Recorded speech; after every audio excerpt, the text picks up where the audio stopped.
Big TV భక్తి సమాచారం WhatsApp ఛానల్లో జాయిన్ అవ్వండి. అన్ని విశేషాలు ఎప్పటికప్పుడు తెలుసుకోండి.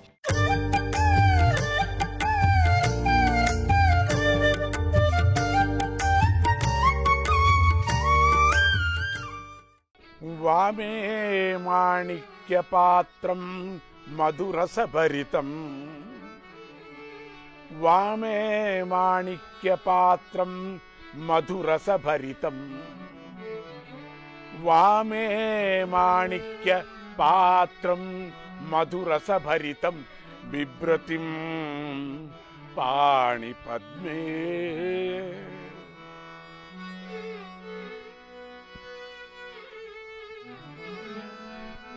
వామే మాణిక్యపాత్రం మధురసభరితం బిభ్రతిం పాణిపద్మే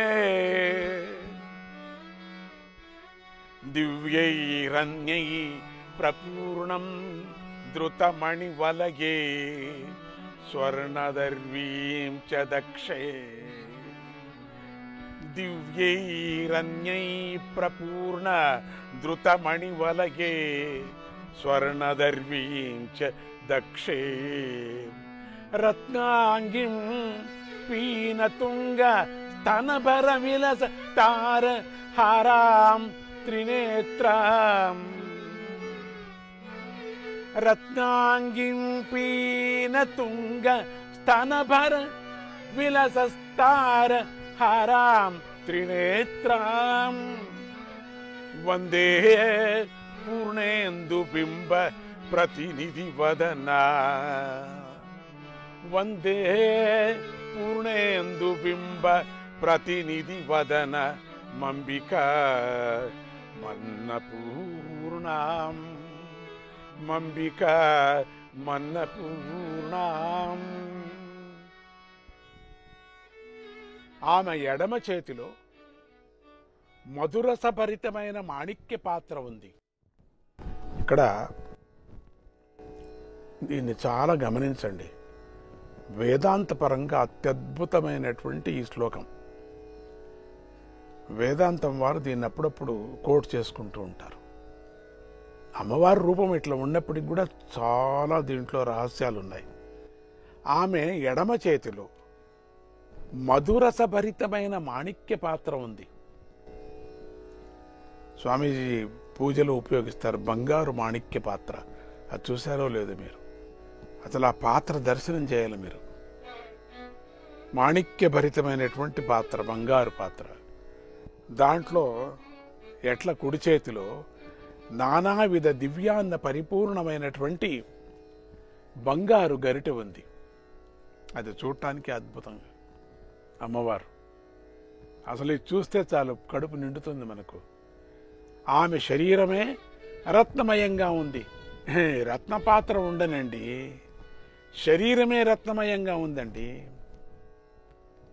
ఎందుకంటే ఆమె శరీరం రత్నమయంగా ఎందుకు ఉంది అంటే, సమస్త భూమండలంలో కలిగినటువంటి సమస్త భూతాలు, సమస్త విధమైనటువంటి భూతాలంటే భూత ప్రేత పిశాచాలు కాదు, భూతాలంటే ప్రాణంతో ఉండినటువంటి జీవులు భూతాలు అని చెప్పచ్చు. అటువంటి భూతాలంతా కూడా ధరించినటువంటి జగన్మాత. ఎందుకు? ఆమె మాతృమూర్తి కనుక.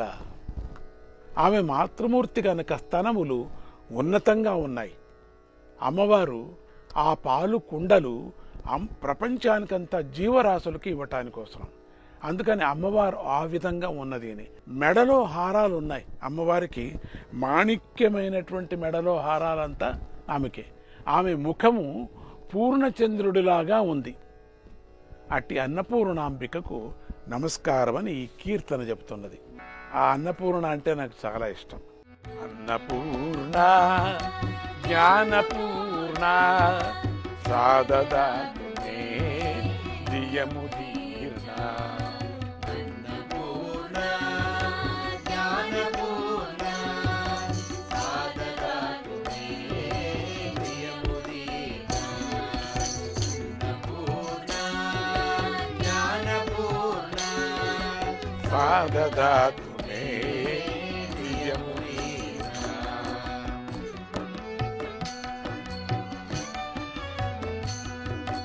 జయతు శాశ్వతి జయతు భాస్వతి జయతు శాశ్వతి జయతు భాస్వతి జయతు ధర్మదా జయతు శర్మదా జయతు ధర్మదా జయతు శర్మదా జయతు పావనా జయతు శోభనా జయతు పావనా జయతు శోభనా జయతు నిస్తులా జయతు నిశ్చలా జయతు నిస్తులా జయతు నిశ్చలా అన్నపూర్ణా జ్ఞానపూర్ణా సాధనాత్మే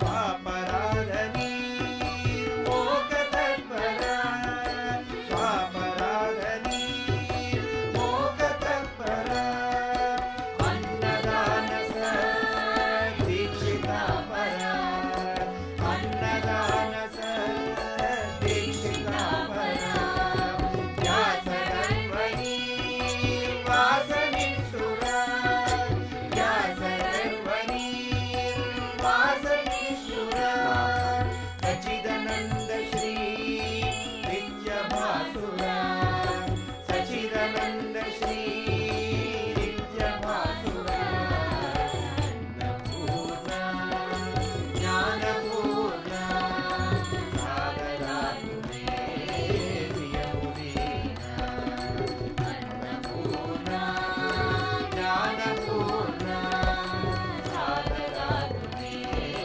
ప్రియముదీనా అన్నము ప్రతి మెతుకు మీద మన పేరు రాసి ఉంటారట. నేను అన్నం తినకపోతే ఉప్పిట్టు తిను. ఉప్పిట్టుకి ఏమేస్తారు? రవ్వ కదా.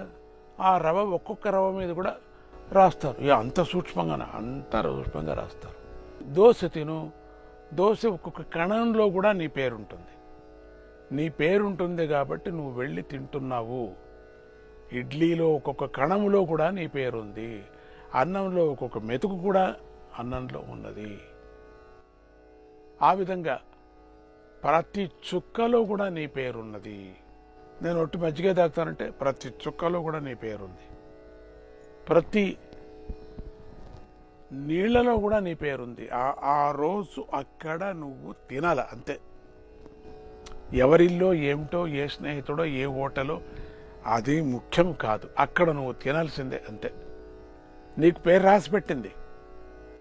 కొన్ని మెతుకులు నీ పేరు రాయలేదు కాబట్టి నువ్వు వదిలేస్తున్నావు.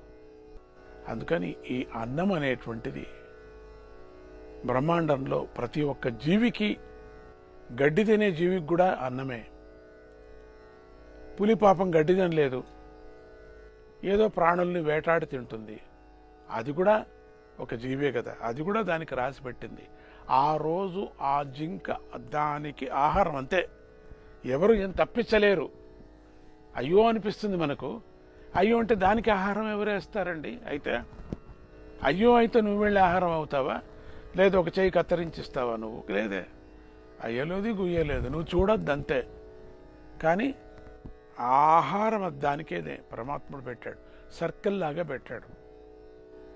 మనకు అనిపిస్తుంది ఈ ఎన్ని సింహాలు ఉన్నాయి, ఎన్ని పులులు ఉన్నాయి, అన్నీ అన్యాయంగా పోతున్నాయే, జింకలు చచ్చిపోతున్నాయి అనిపిస్తుంది. అది సైకిల్, రీసైకిల్ లాగా వెళుతూ ఉంటుంది. ఇప్పుడు అన్ని జింకలంతా పెద్దగా పెరిగిపోతే మొత్తం అడవినంతా మేసేస్తుంది. అడవినంతా మేసేసిన తర్వాత అగ్ని ప్రళయం వస్తుంది. సో అదంతా అడవినంతా మేస్తుంది కాబట్టి దీన్ని తింటున్నాయి కొన్ని. బ్యాలెన్స్ అంతా బ్యాలెన్సే. అది ఉత్తమ గతికి పోతూ ఉన్నది. ఇది పులి నోటికి దొరికిందటువంటిది ఉత్తమ గతి, ఇంకొక జన్మ ఎత్తుకుంటూ ఉంది. అది పరమాత్ముడు యొక్క సర్కిల్ అట్లా పెట్టేశాడు. ఎందుకో ఆ పులికి అట్లా గడ్డి తినటానికి యోగ్యత లేకోకుండా చేశాడు. సాత్వికమైన ఆహారం తినే వాళ్లే ఏదేదో తింటున్నారు. ఇక వాళ్ళకి ఆ సాత్వికమైన ఆహారాన్ని వదిలేసి వాళ్ళు తామస ఆహారాన్ని తింటున్నారు కాబట్టి వాళ్ళకి తామస గుణం వస్తూ ఉన్నది. కానీ ఇక్కడ సాత్విక ఆహారం తినినటువంటి పులి కూడా రాలేదు కాబట్టి, అది పులి కాబట్టి దానికి రాదు. ఎప్పటికీ రాదు అది. కానీ సాత్విక గుణం వచ్చిందనుకోండి పులికి, చచ్చిపోతుంది. ఎవరైనా ప్రాణాల మీద ఆశ అందరికీ ఉంటుంది కదండి. దేని మీద ఆశ? చక్కని మనం చెప్తామేమంటే డబ్బు మీద ఆశ అని. అబద్ధం అది. ఎవరికి దగ్గరగా ఉండేటువంటిది ఏమిటంటే ప్రాణము. దాని మీద అందరికీ ఆశ ఉంటుంది. ఆ ప్రాణాన్ని నిలుపుకోవటానికి ప్రతి నిత్యము ప్రతి సందర్భంలోనూ 3 పూట్ల ఆకలి అవుతూనే ఉంటుంది. తినేస్తాం, తినిన తర్వాత పొద్దున్న తింటాం, మధ్యాహ్నం 12-1 గంటకంతా మళ్ళీ ఆకలి అవుతుంది, మళ్ళీ ఏదైనా తినాలా. 12-1 గంట వరకేమో చాలామంది అంతవరకు ఉండరు, ఏదో మధ్యలో ఇంకో మేసేస్తుంటారు. అయినప్పటికీ కూడా 12-1 గంట వరకు ఒకే భోజనం చేస్తారు. చేయని చాలా సంతోషం. మళ్ళీ ఇంత అయిన తర్వాత కూడా 3 గంటలు అయిన తర్వాత మళ్ళీ ప్రారంభం ఆకలికి. ఆ ఎనర్జీ ఖర్చు అవుతూ ఉంది. మనం తిరుగుతున్నాం, పరిగెత్తుతున్నాం, మాట్లాడుతున్నాం. ఎనర్జీ ఖర్చు అయినంత కొద్దీ మనం ఆ ఇంధన లోపల వేయాలి. మనము స్కూటర్ ఎక్కువ నడుపుకుంటూ పోతూ ఉంటే మరి పెట్రోల్ అయిపోతుంది కదండి. ఒక్కసారి ఫుల్ వేయించాలంటే ఫుల్ వరకు నువ్వు ఎక్కడ వెళతావో ఫుల్ ఖాళీ అయిపోతుంది కదా అది. సో కాబట్టి అది ఖాళీ అవుతుంటుంది, ఇంధనం వేయాల్సింది. ఆహారం అనేటువంటిది ప్రాణం కదా, అది లేకపోతే కదలదు అది.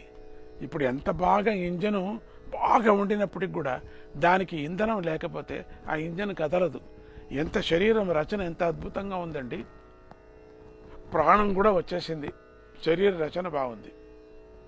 ఆ ప్రాణాన్ని నిలుపుకోవాలంటే అన్నం తినాలి. అన్నం అంటే మామూలు వండిన అన్నమే అనుకోకండి. అన్నం అంటే ఆహారం అని దానికి అర్థం.